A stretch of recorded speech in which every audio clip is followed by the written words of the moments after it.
वृंदावन में बंदरों ने बहुत ट्रॉमा दे रखा है। चश्मा नहीं पहन सकते और उनकी बात भी नहीं समझ सकते, क्योंकि हर कोई तो राजा अश्वपति नहीं होता ना।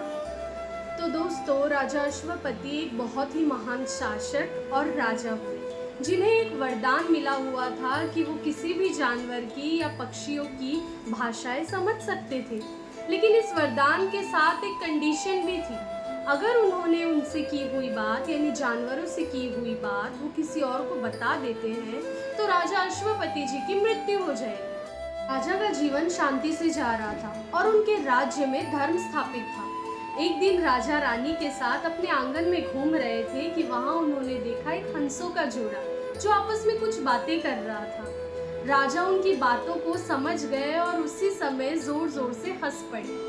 अब वो क्या बात है ये आप भी जानना चाहते हो और रानी भी यही जानना चाहती थी, लेकिन राजा की बात बता देने पर उसकी मृत्यु हो जाएगी। ये बात तो आप समझ गए, लेकिन रानी नहीं समझी और उसने अपने मन में जिद बिठा ली कि वो क्या बात है मुझे जाननी है। राजा ने बार बार समझाया कि प्रिय, मैं आपको वो बात नहीं बता सकता क्योंकि इससे मेरा जीवन खतरे में आ जाएगा। लेकिन रानी तो जिद पर अड़ चुकी थी कि मुझे वो बात तो जाननी ही है। राजा ने सोचा कि इनकी जिज्ञासा बढ़ चुकी है, इसीलिए मुझे अपने गुरु के पास जाना चाहिए।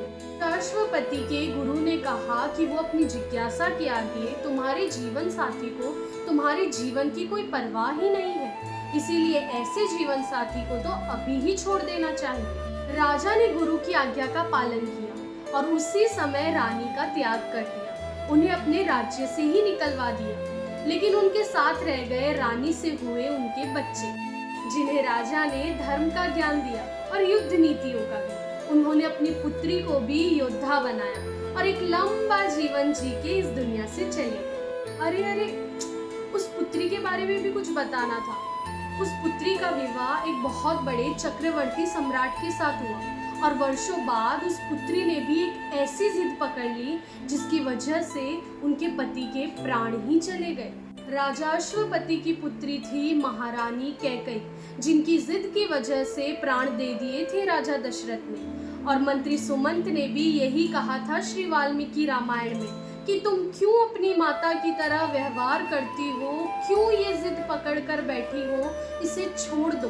तो ये प्रसंग हमें बताता है जनरेशनल ट्रॉमा के बारे में, कुछ ऐसी आदतें या व्यवहार जो जाने अनजाने में हमें हमारी विरासत यानी कि हमारे परिवार से मिल जाती है और फिर समय समय पे हमारी ये आदतें और व्यवहार बातों में भी दिखाई देती है।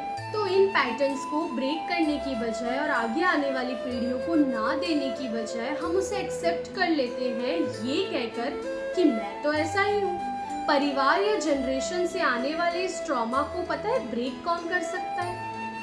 आप। अब जो पीढ़ी गई है वो तो देकर ही गई है और आने वाली पीढ़ी का तो क्या ही कसूर, पर बहुत जरूरी है कि हम उसे रिकॉग्नाइज करें। अब बंदरों का ट्रॉमा जो मेरे चश्मे के साथ था वो तो मैंने लेंसेज बनवा के ब्रेक कर दिया। अब आप देखिए ना आपको क्या करना है। हरे कृष्णा, राधे राधे।